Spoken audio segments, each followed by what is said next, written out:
Okay, let's see if we can get this situated. I'm new to this, so I'm going to tell y'all stories that I promised. I made a video. It only said dead man walking. The phone fell and I couldn't continue the first video that was an hour and 22 minutes, so I had to go back and do another video, and that was 48 minutes. Of course, I was dry shaving with one of these husk knives, which you need to get. I can't stress that enough. They're perfect knives.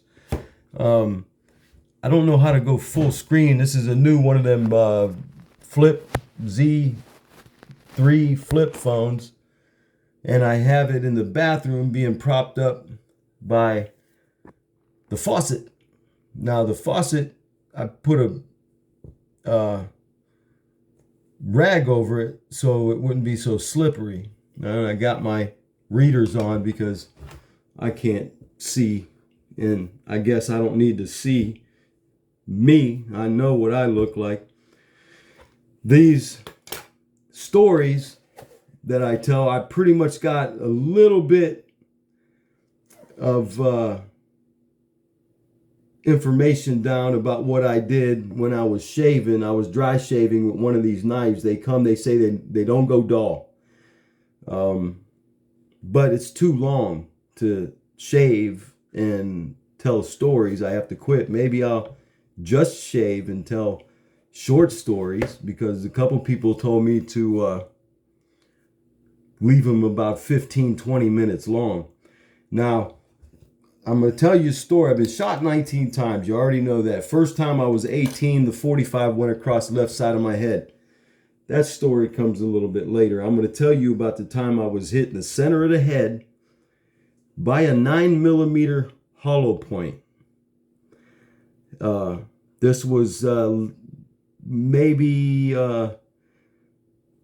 late August, early September in 97. It was just after I got rid of my one girlfriend, and I was in a house on Wirt Street in Youngstown. And anybody who knows Wirt Street will know about the big red brick building that was tore down.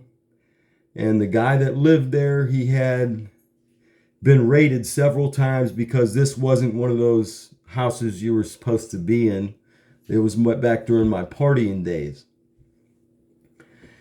I was at the table in the kitchen. When you went through the side door, you went up 3 steps and then turned up and went up 4 more steps, and straight ahead was the kitchen. I sat down at the table, like always, facing the window that faced Wirt Street out front. I had a plate in front of me with your 4 basic food groups. And I'm not talking about your milk and cheese, your bread and cereal, your fruits and vegetables, and your meats and beans. They were all the same color just about, but there are 4 food groups that I had on this plate. I was rolling a real fat one with everything that was on that plate in that doobie. I decided I had to ask somebody for straight pipe because I didn't buy one. I just went there. So I decided to take a hit, which I didn't normally do. I did before. I quit for a while, and then I just decided, why not? All right. Now, when you do this, they say that your heart is racing so hard and your vision is pumped or your hearing, it starts ringing. They say it's close to death. I don't understand how that is, but I was taking a hit, and people always watch the smoke. I noticed that's coming through to make sure that it's coming through. It's kind of like a psych part that you're getting the smoke. Maybe it's the way you get high.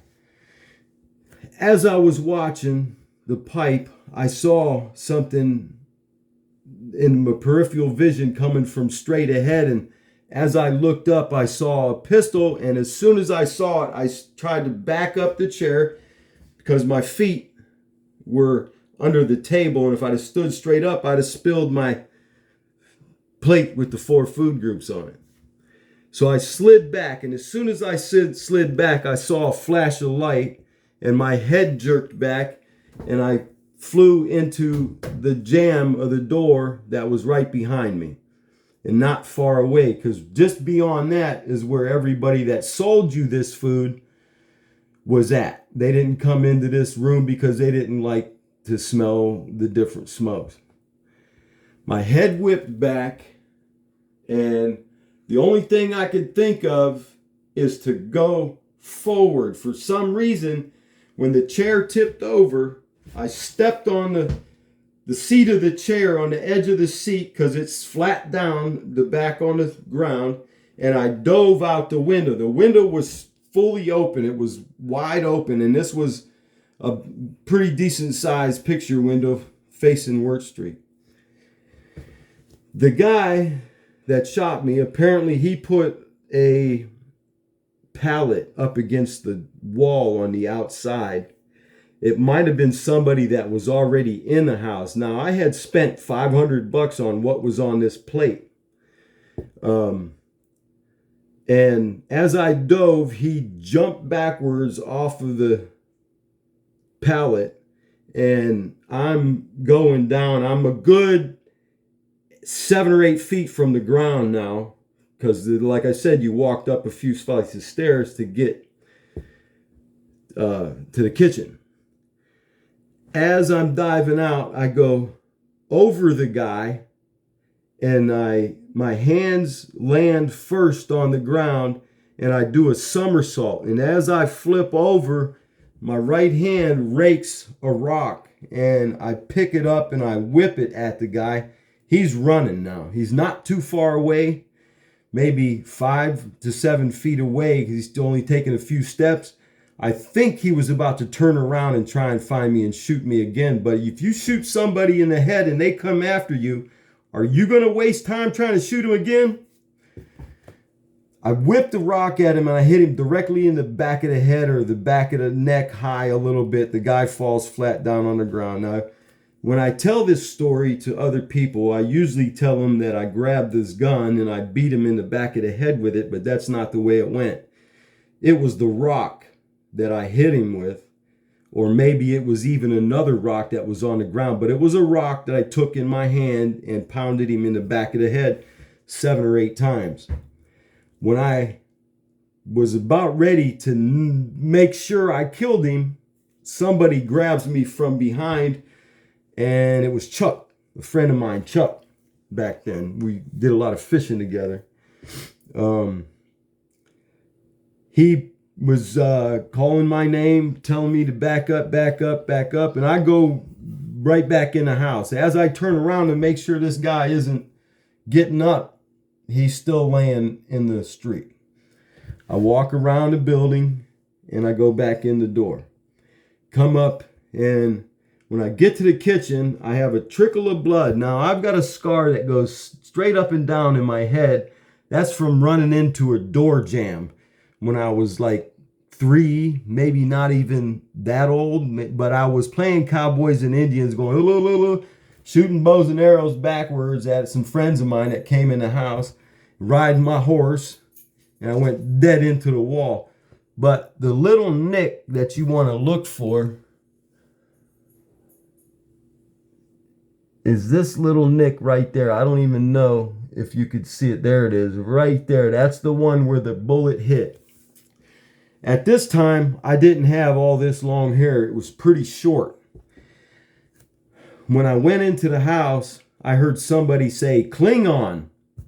And they said, "You need to look into a mirror," which I didn't look into a mirror. I went straight into the kitchen because I got $500 invested on what was at the table. One trickle of blood dripping down the side. And apparently the thing shattered, never went into my skull. It stopped at the skull and shattered. And the pieces, I had 6 mole trails coming from right here going through, and it looked like little ridges. They looked just like mole trails going through my scalp. 6 little rounds, maybe 7, I don't know. 6 is what I remember counting. But my back, now, the whole back of my shirt, my shoulders all the way down, was full of blood. Now, these guys, the guy that lived at the house was one of his father's buildings from back in the day. This guy has since been killed in August of 2012. He was a good dude. He was one of those guys that hustled a lot on the street. He was a user, so the more people he got to come over to his house and spend money, the more he got to party. And let me tell you, this guy, he never never had to spend a dime, because he always made something to put in his pocket to have what he needed for the next morning or that night or whatever. But most of the time, this guy had more people coming to his house to buy stuff, that his house was a hot spot for both police and dope dealers, because the dope dealers knew that they was going to make money. This guy had 40 or 50 people that would come over throughout the day. So he was always set. Anyways, I'm down to smoking rock. I decided that I better keep my heart pumping, because who knows what kind of damage is on the inside of my head. And being I was in YSU for pre-med from 93 until early 97 when I started driving a semi, I know a little bit about the human body. The first thing I ever bought when I started cutting grass and shoveling driveways at 5 years old was an Encyclopedia Britannica set for $106 off a guy that knocked on the door. My dad told me that if you want to buy that, you have to read some of it every day, and I want to be there to watch you read it. So I started with Encyclopedia A, and when we got to the human anatomy, it's the solid page of the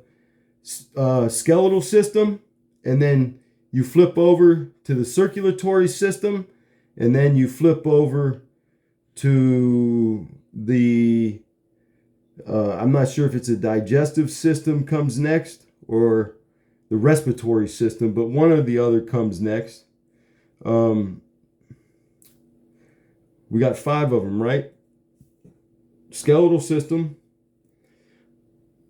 circulatory system, digestive system, muscular system, and then your integumentary system, which is the skin and everything. So I studied that part. I didn't read past that. I was so intrigued by all that I knew the whole human body. There was nothing I didn't know. Not one part I couldn't tell you. Even the separate different little veins by the time I was 6 or 7 years old. So I had a fascination with the human body. I wanted to be a doctor growing up, but things didn't quite go that direction, as you already know. Okay, so now we got this little part. You know, I started cutting grass at 5 years old. I mentioned that. Let me tell you this little story. Begged my father to go make $5. The year is 1975. Boy, I'm begging him. I need to make this $5. My dad finally says, fine, if you could start the lawnmower, you can use it. And this was one of them lawnmowers. It looks like them self-clipping lawnmowers where all the blades are twisted and they spin forward, and the 2 wheels on the side, and they got the long section of 3 or 4 long small wheels that keep the grass I don't know, somehow it just keeps the mower to where you can balance it in the right angle to clip the grass. But this lawnmower had a motor on the side, and you had to hand wind the cord. There was a little knot in a rope that you had to fit in the groove and then wrap. And there's been a lot of times where I went in front of my dad holding that lawnmower up and walking with it. And I decided that I wanted to cut. So I start winding and pulling and winding and pulling and winding and pulling. And I'm telling you, I warmed this lawnmower up because for a half hour, I kept winding and pulling, no break. My dad finally comes over to me and he says, lesson number 1, you got to turn it on. So the motor was pretty warm from me pulling it all that time. So it started that next time.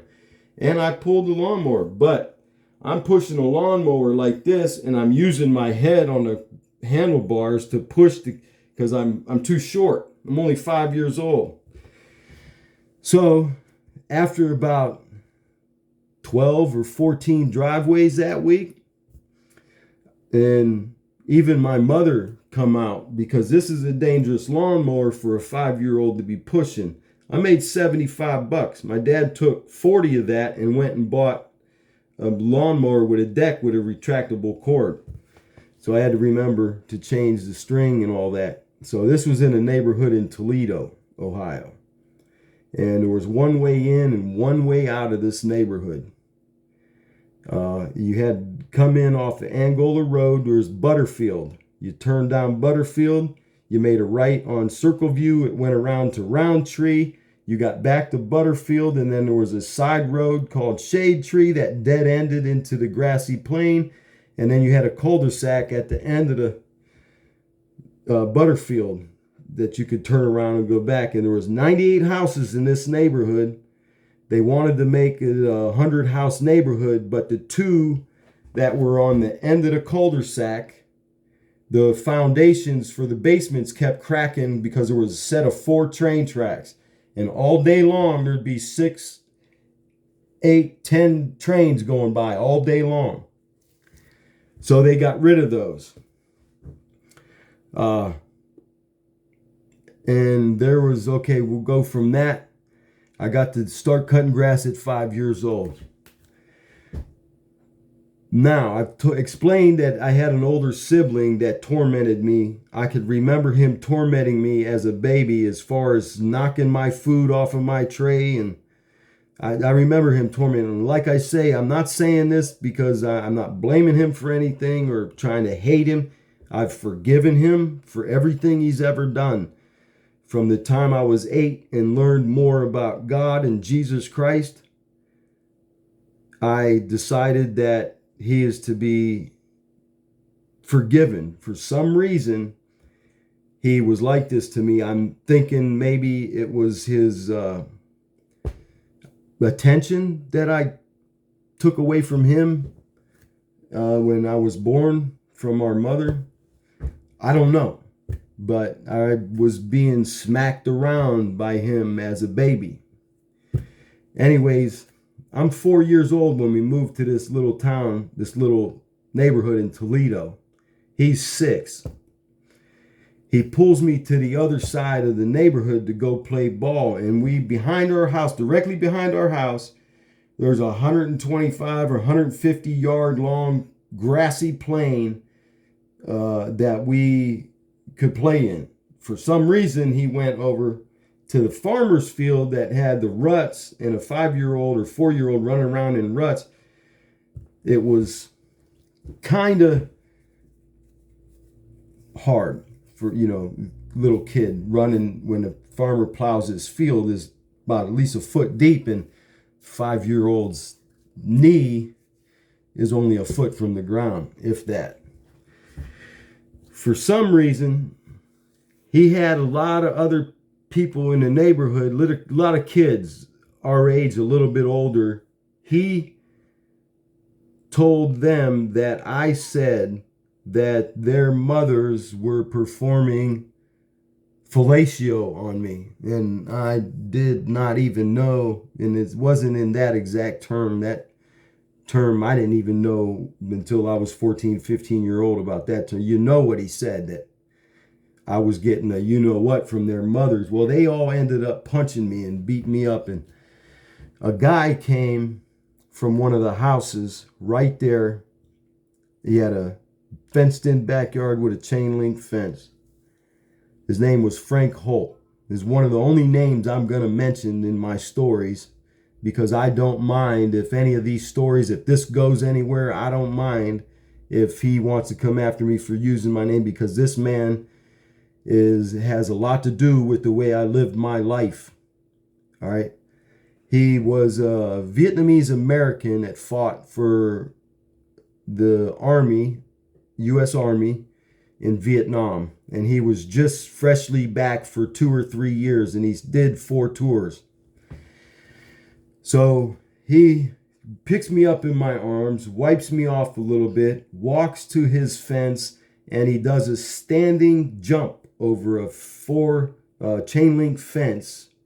And you know those are at least 4 foot high. And he's got me in my arms, and this guy wasn't barely 5'4". He was short, small, but he had me in his arms, and he did a standing leap over that fence and walked in his house, wiped me off real good, and asked me if I want to learn how to fight. Of course, I said yes. He said, on one condition: when I tell you it's time, you go back and kick every one of their asses. Why not? Sure. Why not? I just said okay. But, you know, what else are you going to say? You want to learn how to fight, correct? So he says, I have 2 rules the first day I go there. He said, God comes first, and you never draw blood from a family member, because you never know when you're going to need it back from them. And this was a conflict because it was my older brother that did this to me. All right, got it? So for 2 hours a day, every day, from that very next day, I was at his house. Christmas, birthdays, even when I was grounded, my parents sent me to Frank Holt's house right there at the top of Butterfield.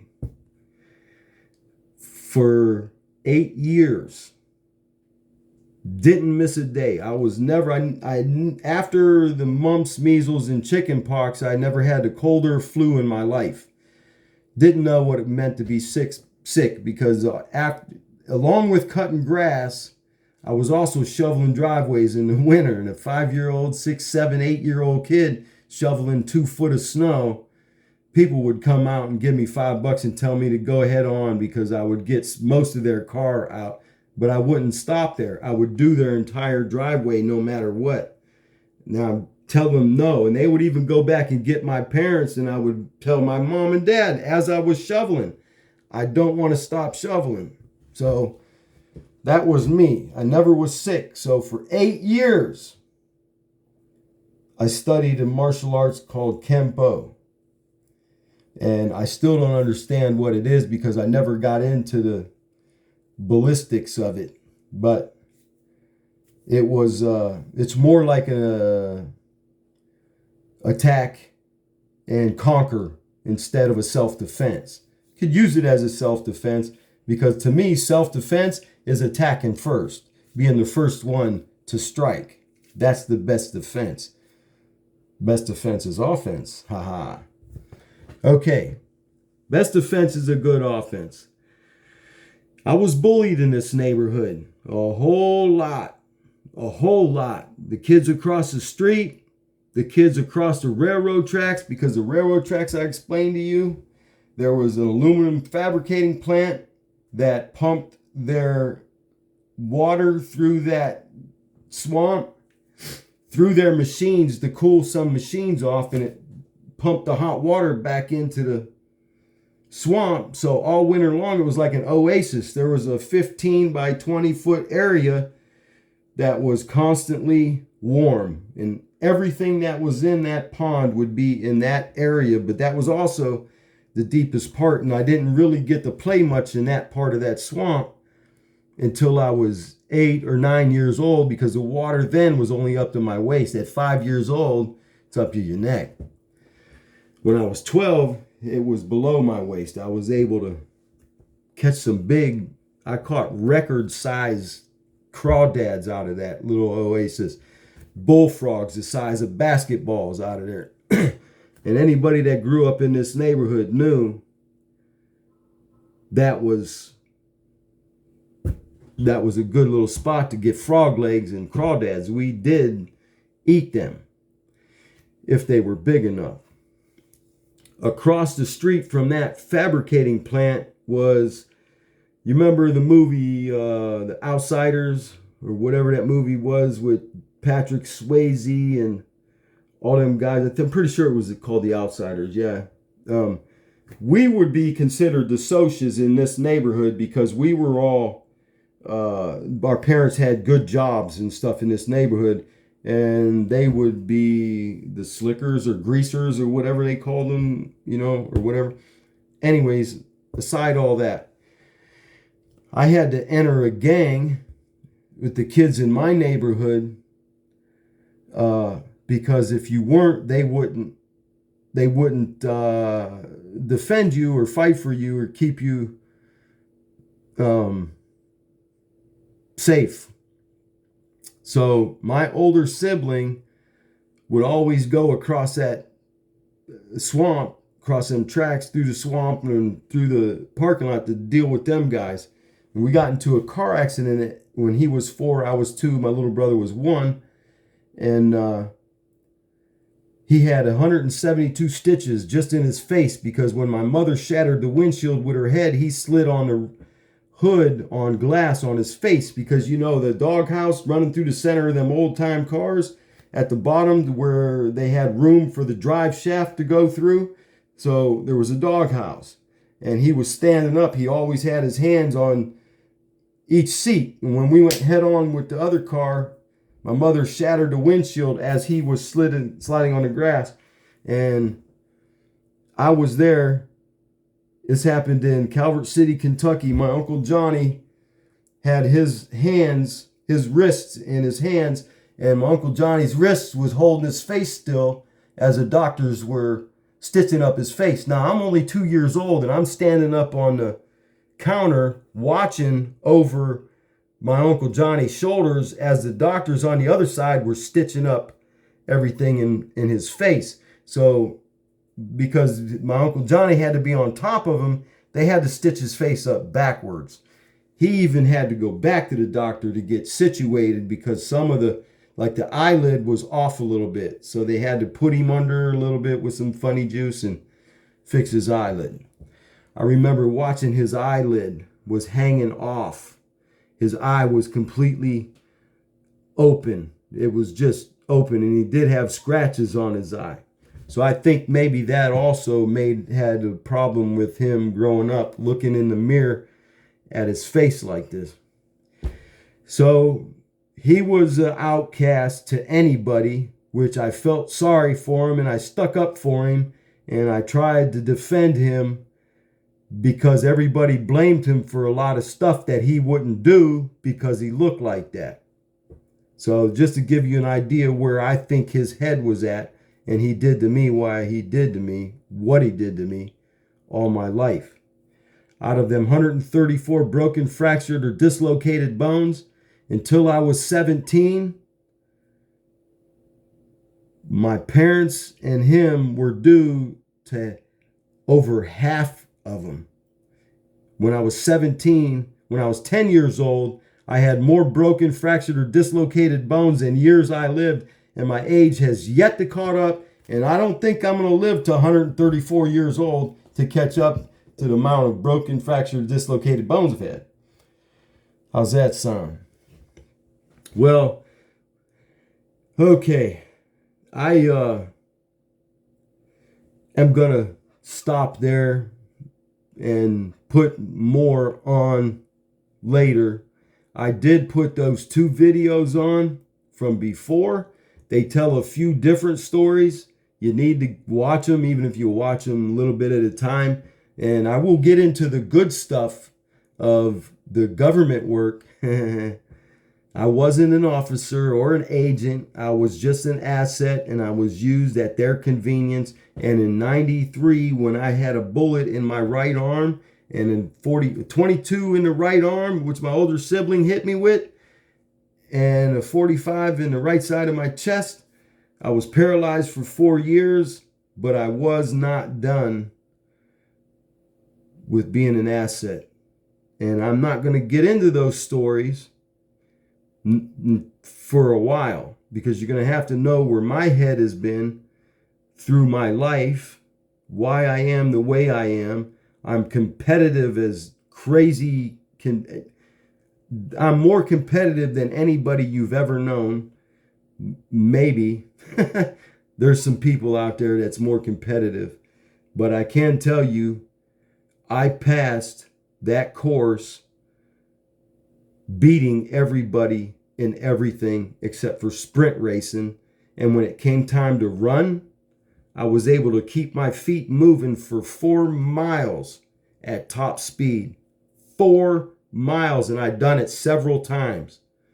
That's no joke. Now, I'm going to get into these stories. This faucet here is a good place to set my phone. Especially now with the rag on it, it's holding pretty good and still. And I'm going to let you know, if any of you think I'm full of it, I don't care. Just listen to the stories I tell you. I'm not full of it. I'm going to try and be as honest as I can. And I did clear up one thing about beating that guy in the back of his head with his own pistol. I didn't know where the pistol was at. He dropped it. It might have been in his hand, but I hit him in the back of the head with a rock. And when we came out that next morning, there was only blood. There wasn't, and maybe some teeth. I don't know. We couldn't tell. But he wasn't there. And there wasn't any police or anything. But I'm in the bathroom and I have one of these Sam's Club special bunch of toilet paper right there. I could wipe all the crap. That was funny, right? All right. Now, I'm going to shut this thing off. Yeah, it's easy to shut this thing off, and I'm going to download it and put it on YouTube. But y'all need to keep these up. You'll see me dead man walking. But there's a lot of dead man walking stuff out there. I don't want to go with... I'm going to try and find a better title than that. And I don't know. We'll think of something. If anybody has any ideas over a title, it'd be funny to listen to you. And I really don't care who believes me and who doesn't. So just listen to the stories and enjoy.